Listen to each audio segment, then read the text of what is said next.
Wala kaming napag-usapan, ma'am, about endorsement ni Senator Amy Marcos. Basta, let me just express my gratitude to Senator Amy Marcos for opening the Senate investigation, no?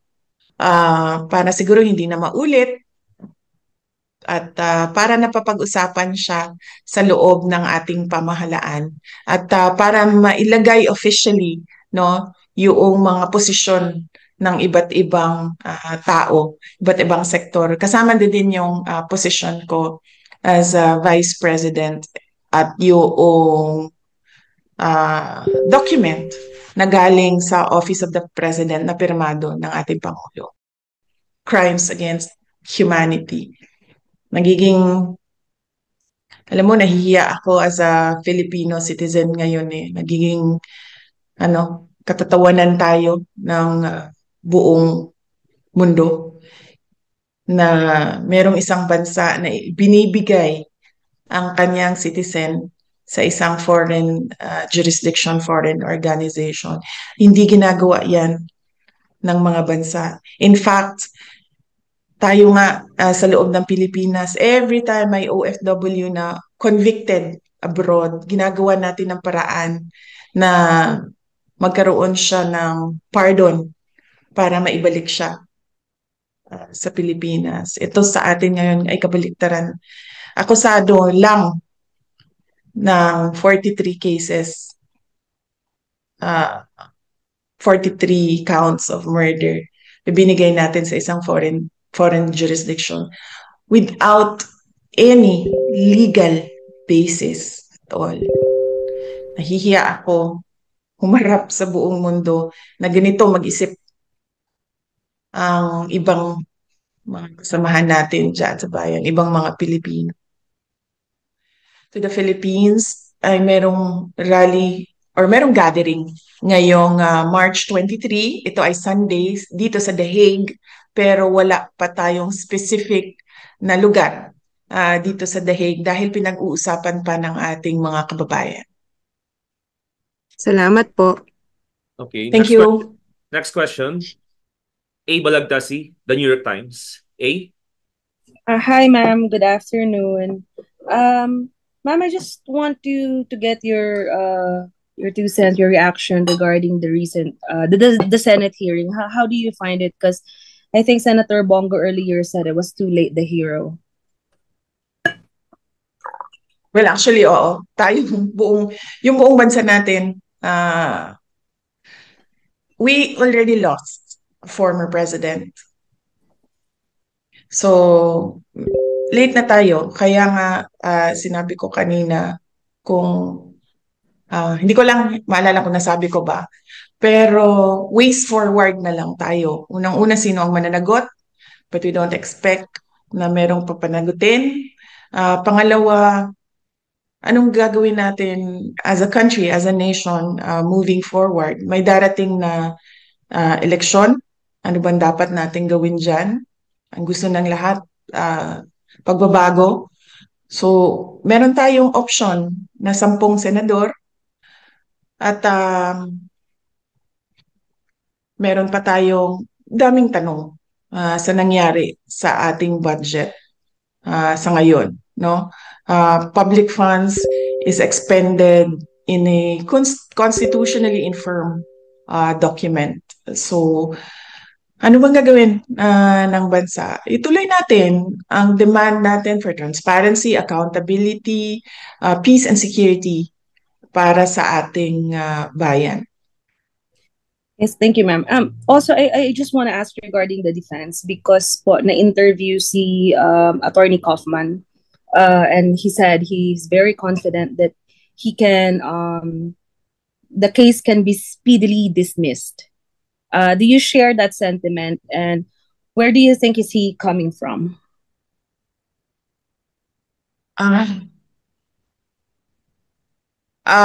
It is best if you ask him to elaborate on his answers. Pero alam niyo naman, as a relative, no, as a Filipino citizen, matagal na ang isang araw. Matagal na sa atin ang 2 araw. Pero for lawyers, alam mo, meron yan silang sarili nilang mga timelines, no?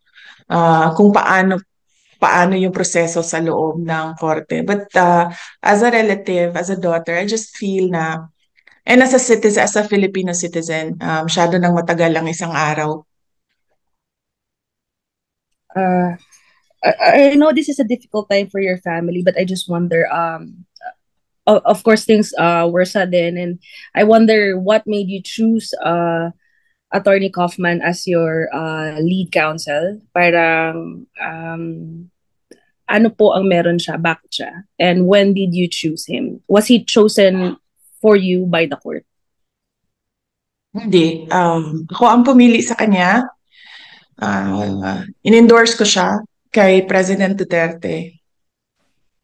Noong nasa ere, si President Duterte, noong kasi sinusundan ko yung airplane niya, nung naintindihan ko na kung ano yung gagawin ng pamahalaan sa kanya,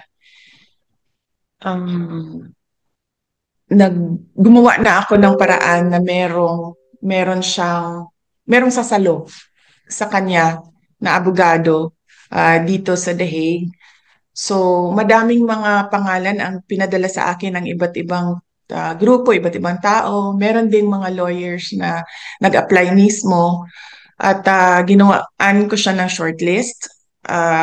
May inutusan ako na abogado dyan sa Pilipinas na mag-interview ng mga lawyers ng mabilisan lang. Tapos, si Nick Kaufman ang nasa top 3 ng listahan na yon. And base sa briefer na binigay sa akin ng abogado, base sa interview na ginawa niya sa mga abogado at sa kanyang, naman tawag niyan, vetting, no? Pinili ko si Nicholas Kaufman. And habang nasa ere, si President Duterte, sinabihan siya at sinabihan ko lahat ng may contact sa kanya. Even ako, kasi nakausap ko siya sa telepono, sabihin niya, pagdating niya dito, na si Nicholas Kaufman, yung kanyang abogado. Pagdating niya dito, nakasulat sa papel din ang pangalan ni Attorney Salvador Mediadleya at siya yung unang nirecognize ng ICC na abogado, kaya siya yung nandoon sa initial appearance. Pero nakikita ko na medyo hirap si Attorney Medialdea dito kaparte ng kanyang kalusugan. Ilang beses ko siya sinabihan dahil nagmi-meeting kami dito. Ilang beses ko siya sinabihan na pumunta kami sa hospital dahil pangalawang nakikita ko yung hirap siya sa paghinga, hirap siya sa mukha siyang stressed na masyado dahil sa edad niya siguro. Sinabihan ko siya magpa-hospital kami pero umaayaw siya dahil nga tumutulong siya kay dating Pangulong Duterte. At yun na nga, inabutan na siya ng pangalawang collapse niya doon sa detention center at ngayon ay hindi na siya pinapalabas ng doktor sa hospital. Kaya malamang ang magiging desisyon din niya ay mag-withdraw dahil kailangan niya tutukan ang kanyang kalusugan. So, yes, ako ang pumili, ako ang nagsabi kay President Duterte, kay Nicholas Kaufman. Kung palpak man si Nicholas Kaufman, ako po ang mananagot sa taong bayan. Yes, ma'am. Thank you for that po. Last one question, but yes. I mean, it's just looking forward to two things that we're expecting within the year. Number one is, ma'am, meron po kayong impeachment battle. That's another legal battle that you're going to, a political battle. How are you preparing for that? Because initially the plan was your father will be there as part of your legal team. Now it looks like nabaliktad and kayo po yung nag-aasikaso ng legal team ng tatay niyo po ngayon, sa former president in The Hague. And number two is there has been rumors that another set of warrant is going to be served or going to be enforced, and your name is being mentioned. So, how are you preparing for battles of your own when you are, as it is, taking care of your dad? Yes. So with regard to my impeachment, we already set up the legal team for that as early as 2023 when, as I said, Representative Castro announced that there are impeachment talks inside the House of Representatives. So fortunately, that team is not involved in the ICC case of support the group of lawyers for the ICC case of President Duterte so that they can focus on my impeachment case. As we speak, they are preparing witnesses and they are preparing answers to the articles of impeachment, and they will they will work on that and they will deal with that impeachment case for me. Uh, so the other question is, it will not matter if President Duterte is not anymore in the legal team because there are other lawyers there as well working on the impeachment case.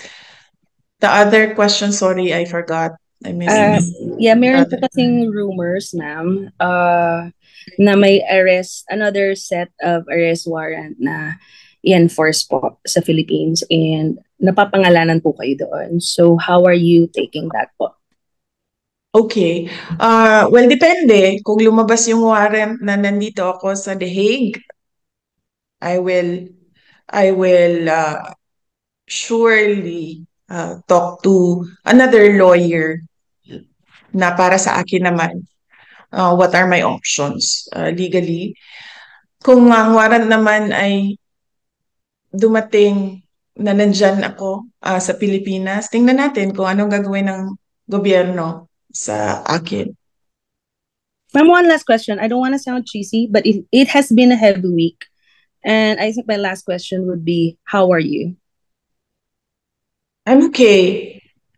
Surprisingly, I'm okay. Wala naman akong nararamdaman na wala akong nararamdaman. So on that point, I don't think I'm okay. Wala akong nakakatulog naman ako maayos. Siguro dahil sa pagod nung isang buong araw ng meetings dito.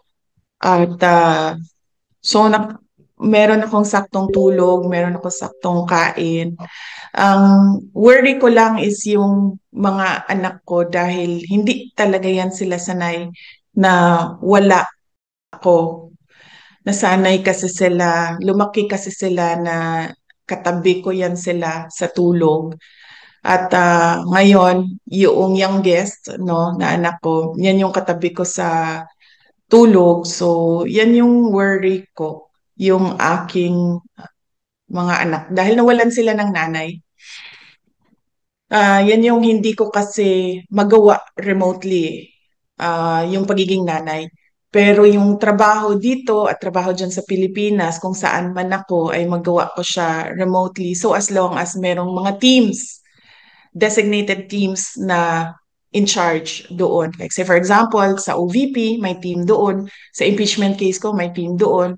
Pagdating naman dito sa ICC case ni Pangulong Duterte, may team dito. Kaya ko siya gawin kahit saan man ako sa mundo. Ang hindi ko magawa is maging nanay remotely sa aking mga anak dahil nasanay sila na nandyan ako lagi. Nawala ng kausap yung aking eldest na anak dahil nasanay din yon na kausap niya ako lagi sa mga nararamdaman niya, anong nangyari sa paaralan, ganon. Yung pangalawang anak ko nawalan ng cheerleader dahil pag naglalaro yon sa kanyang soccer at basketball ay nandyan ako lagi talaga. Dala-dala ko yung mga paraphernalia ko, pom-poms, drums, yung mga trotot ko para i-cheer siya. And of course, yung youngest, as I said, nawala ng katabi sa tulog. So yun yung concern ko. Thank you po. Okay, next question, Ms. Celerina Monte, Japan Broadcasting Corporation, NHK. Hello. Good afternoon, Vice President. Sorry if I have to ask you. During our interview with the families of the alleged victims of the war on drugs, they're saying or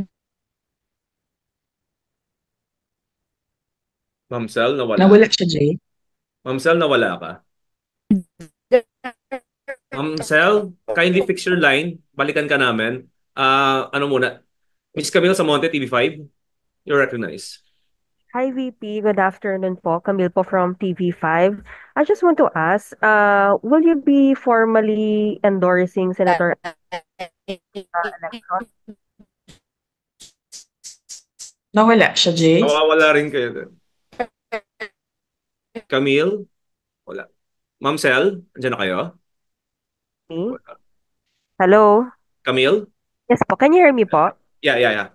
Go on. Go ahead. especially yung possible witnesses. So what can you say about Ayan po. Ma'am, yes, Camille po from TV5. I just want to ask, ma'am, will you be formally endorsing Senator Amy Marcos in the elections?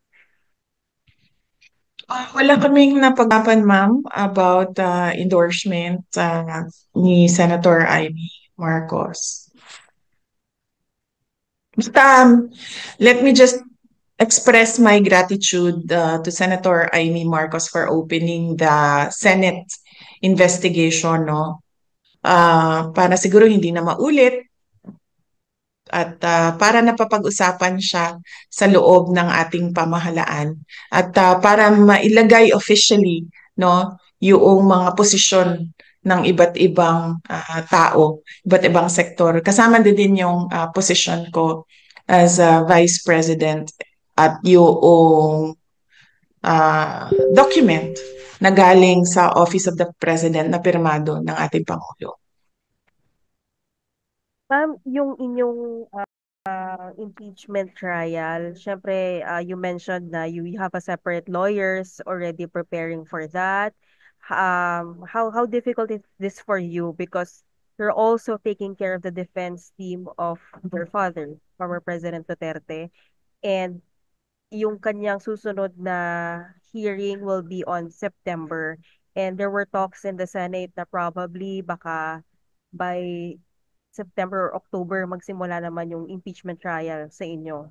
How will you balance this na Yes, oo. Well, both cases will continue, no? ICC will continue. The ICC case here will obviously continue. Hindi naman ito sila magsasabi na parang hindi na tayo tutuloy at ibabalik natin yung detainee sa Pilipinas. Hindi malabong mangyari yan, no? So magtutuloy siya, yung impeachment case ay tutuloy din at ang paniguraduhin ko lang ay merong grupo ng abogado na nakatutok doon sa dalawang kaso na yon. Ang sa akin na lang naman ay consultation at decision making, no? Sa mga bagay na sa tingin nila ay kailangan ng desisyon ng kliyente. Dito naman sa ICC case, sa mga bagay na kailangan ipresenta sa ating Pangulo para kasi siya ang kliyente. Ma'am, last na lang po on my end. Nagkausap na rin po ba kayo ni Senator Ronald Bato de la Rosa because he is also among the list of alleged suspects or yung next na masaserve ng warrant?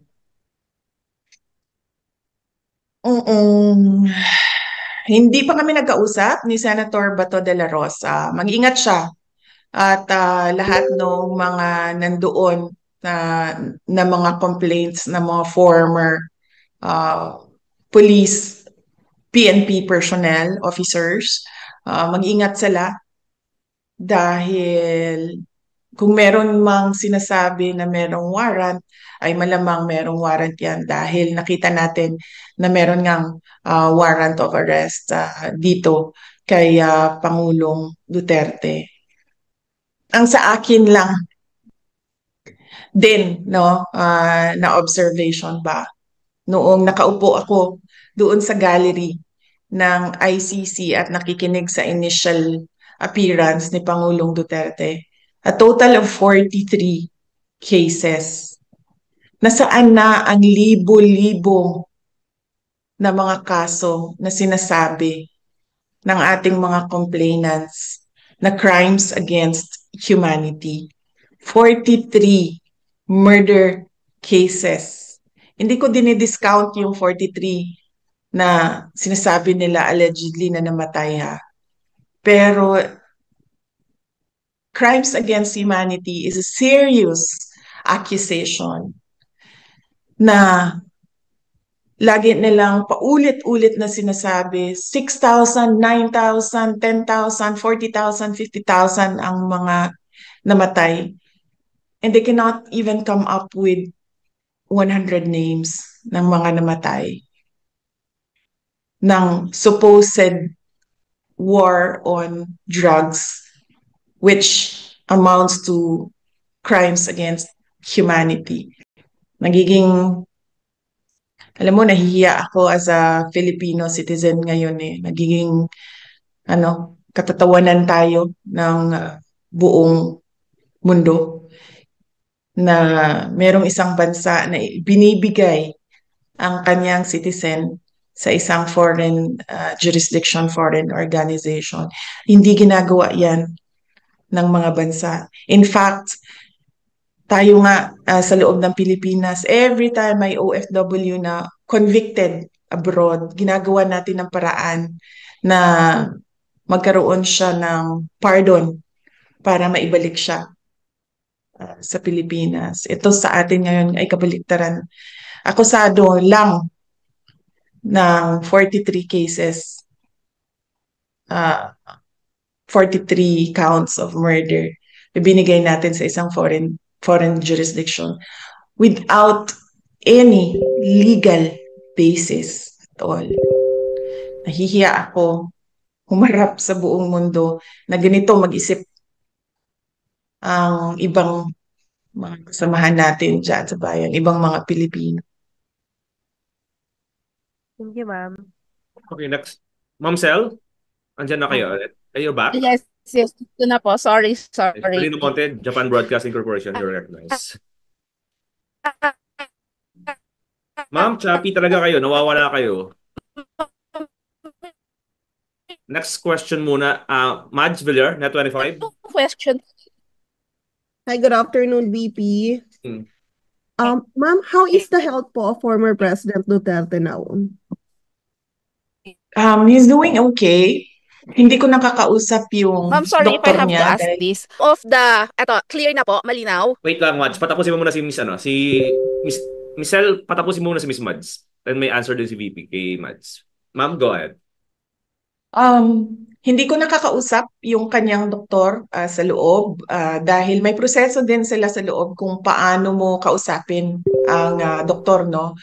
Dumadaan ako sa lawyer kapag meron akong mga tanong at ginagawa naman ng paraan ng abogado doon sa loob para makuha yung mga records, health records ng ating dating Pangulong Duterte. Personally, kapag nandoon ako, okay naman siya.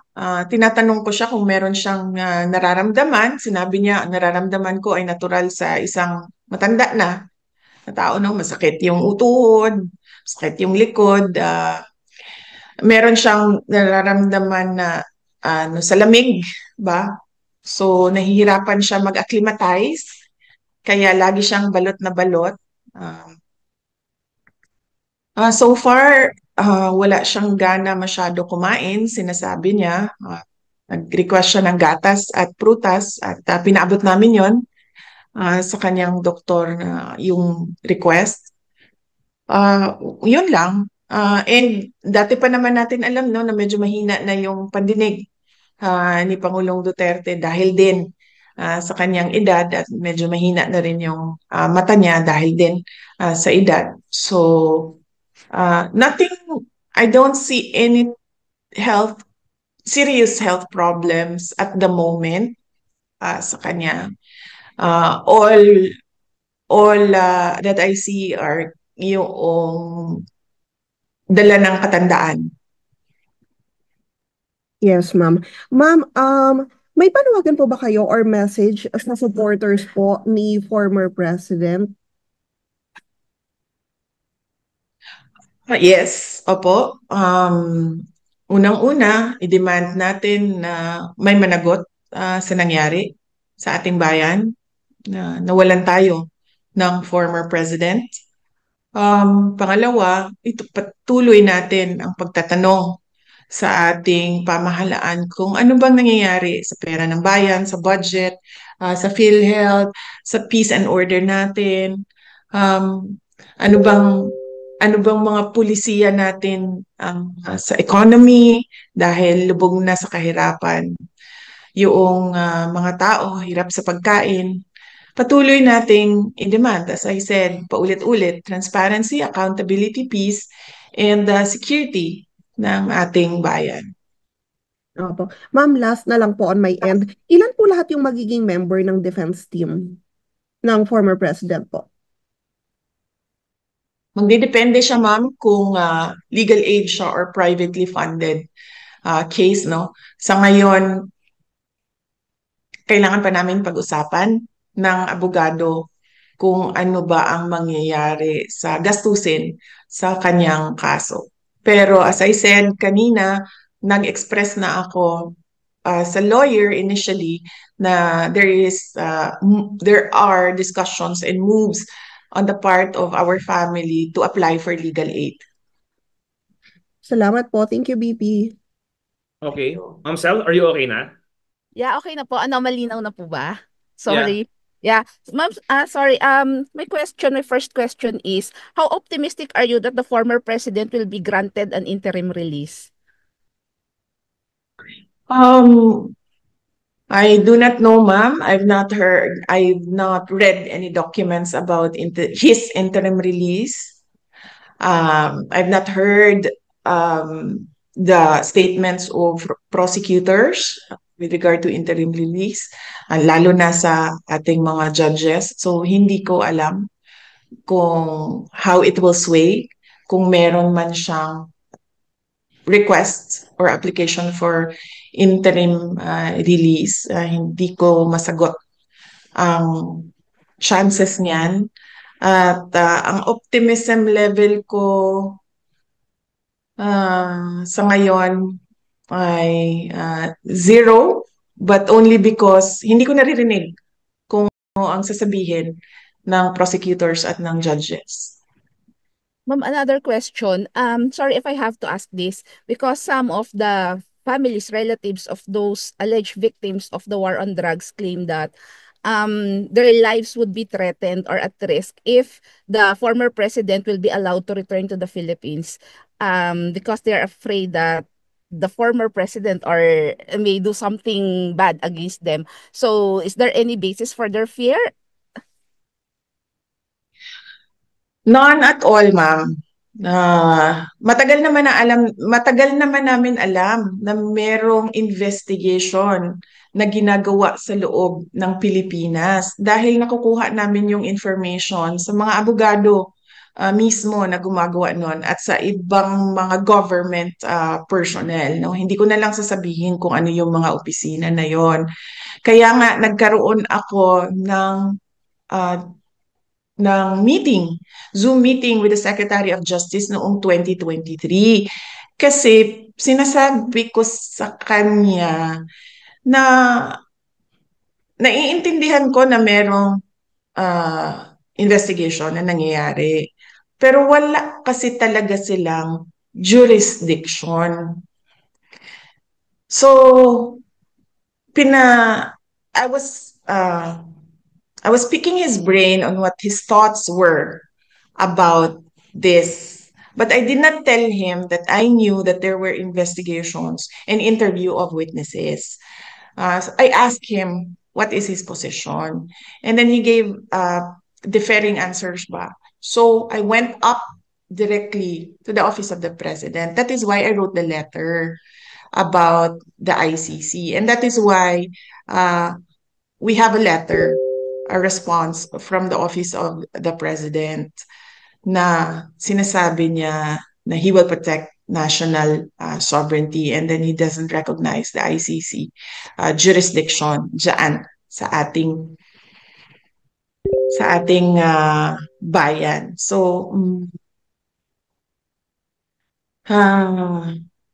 yun, ma'am. So do you believe on the reasoning of the president that he's just honoring the agreement with the Interpol, or it's just like a lame excuse to surrender the former president to the ICC?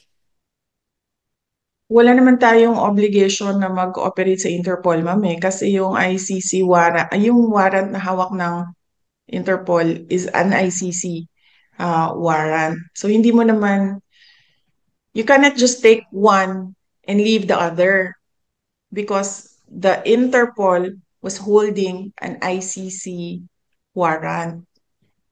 So naturally, cooperating with the Interpol is cooperating with the ICC. I think klaro naman na talaga yon, no? Sa atin lahat na yung pamahalaan talaga natin ang naghatid na sa ating Pangulo doon sa dito sa The Hague, sa ICC. Mambalikan ko lang yung concern ng mga pamilya, family members ng mga victims. Nakita niyo po ba si Pangulong Duterte? Alam na namin, 'di ba, na nag-iimbestiga, nag-i-interview ng witnesses. Alam namin kung sino, alam namin kung saan, pero wala siyang ginawa talaga. Pinabayaan niya because he was of the belief that as a Filipino citizen, the government will not cooperate once there is a formal investigation that will happen inside the Philippines or once there is a warrant of arrest. So wala talaga siyang ginawa sa mga witnesses, sa mga family members. Pangalawa, nakita nyo, kailangan siya itulak ng mga pulis para gumalaw. At kailangan siya itulak akyat ng eroplano. So, wala na siya physically magagawa sa mga family members at sa mga witnesses. Pwede ba siya mag-utos ng mga tao na, on my behalf, gawin ito, gawin niyo yan? Pwede siguro, pero hindi niya ginawa noon. Ngayon pa ba niya gagawin? 'Di ba? Na nandyan na siya. And meron ng protection yung mga family members.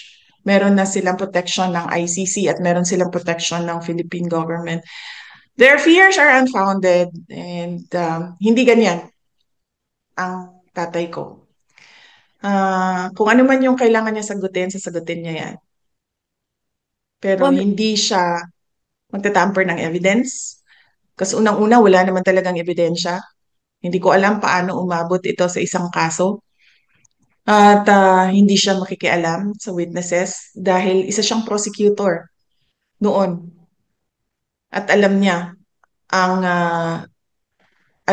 kung ano ang violation niya as a lawyer kung nagtatamper ka ng evidence at nakikialam ka ng witnesses. So, unfounded yung fears, walang basihan. Sinasabi lang nila siguro yan para, I don't know, huwag pabalikin ang Pangulo sa ating bansa. Bakit ayaw nila pabalikin? Well, meron silang mga they are in collusion with individuals, both in the government and outside of from the private sector. They are in collusion with organizations who are against the former president because of his policies noong siya ay Pangulo. They are in collusion with people who want to stay in power, with people who want to totally erase political opposition, to question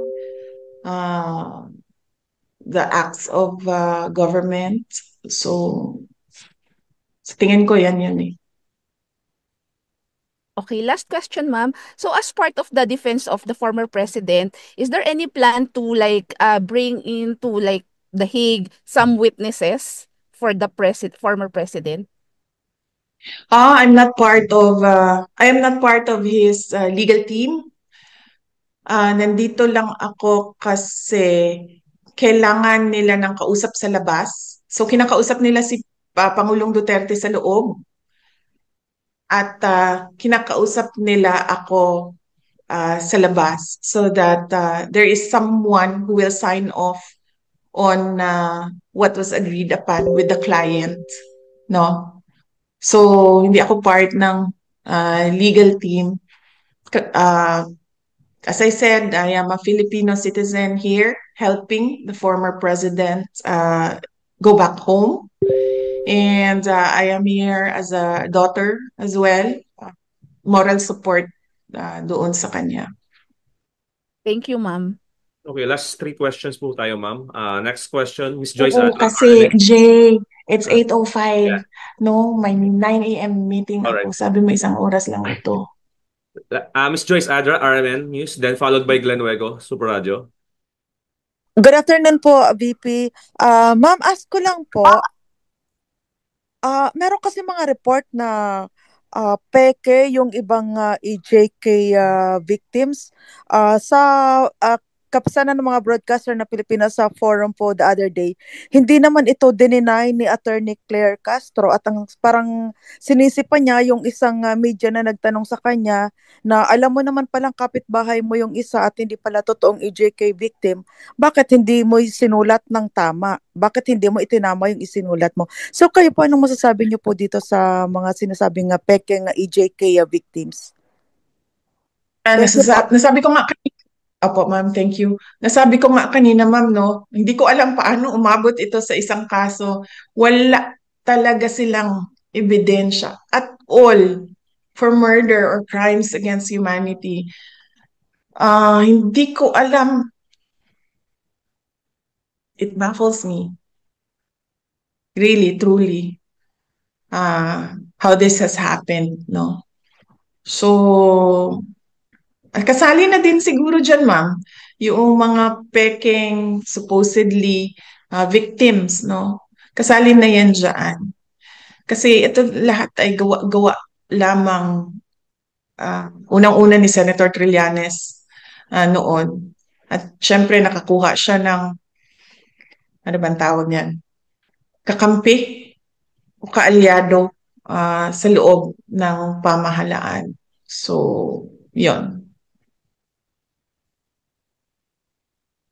Miss Joyce, okay ka na? Are you good? Oh, wala na. Okay, last question. Raymond Okay na po, Antonio. sir. Thank you po. Thank you. I'm done po. Thank you.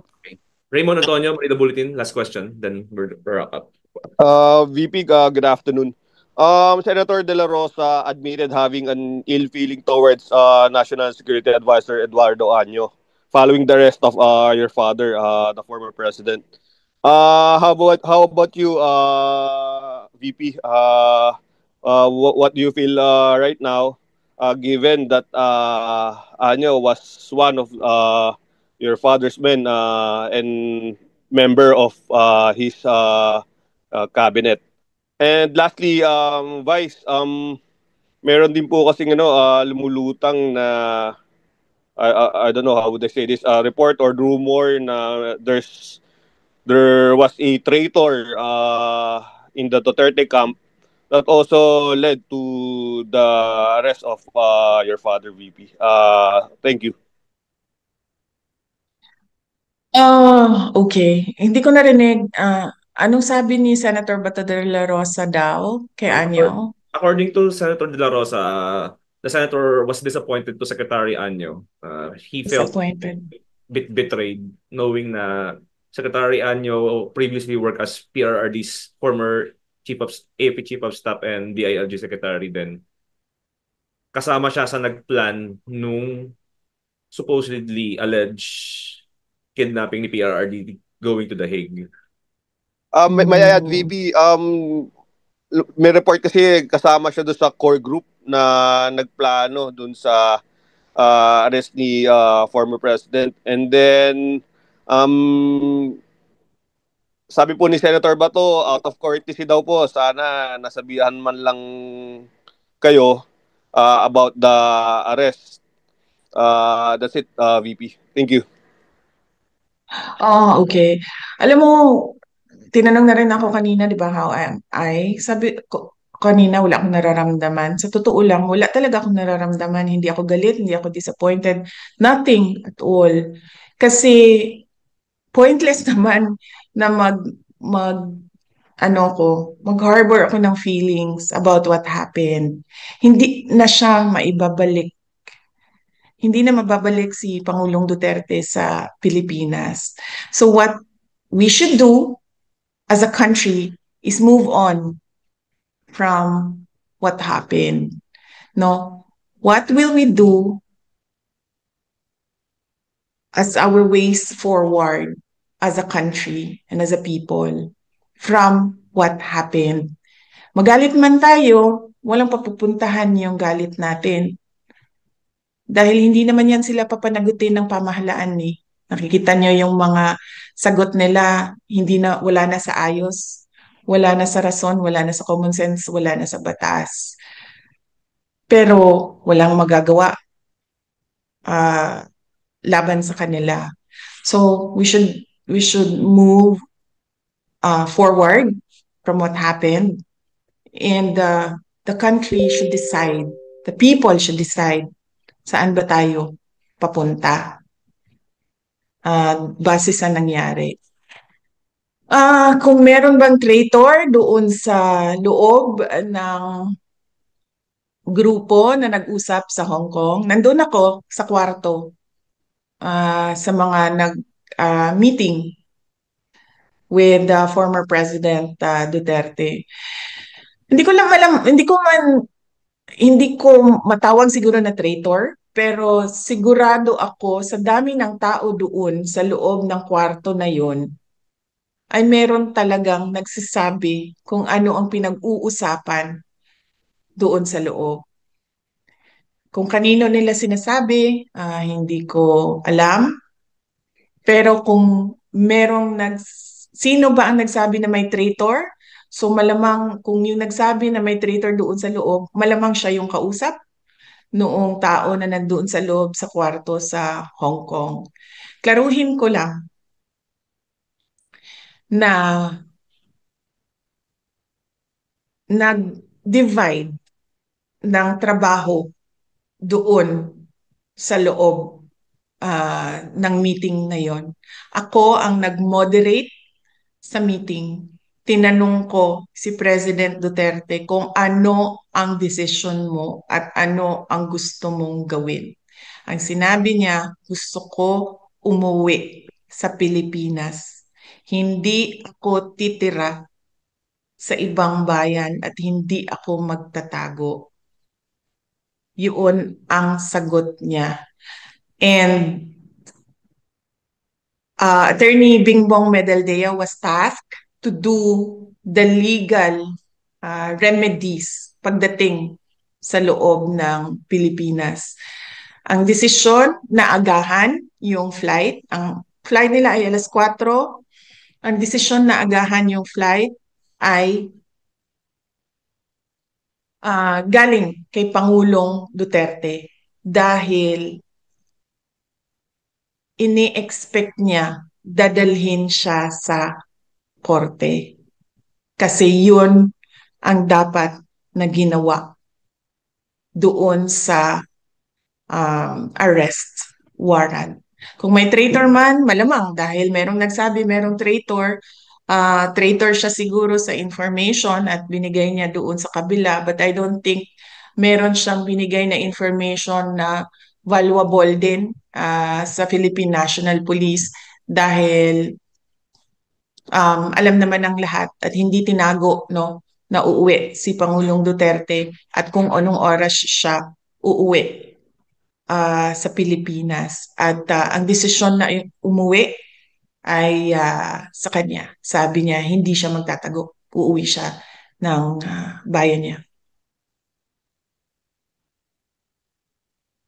Oh, are we good na po? Ma'am, any parting ways? Any parting statement po, ma'am?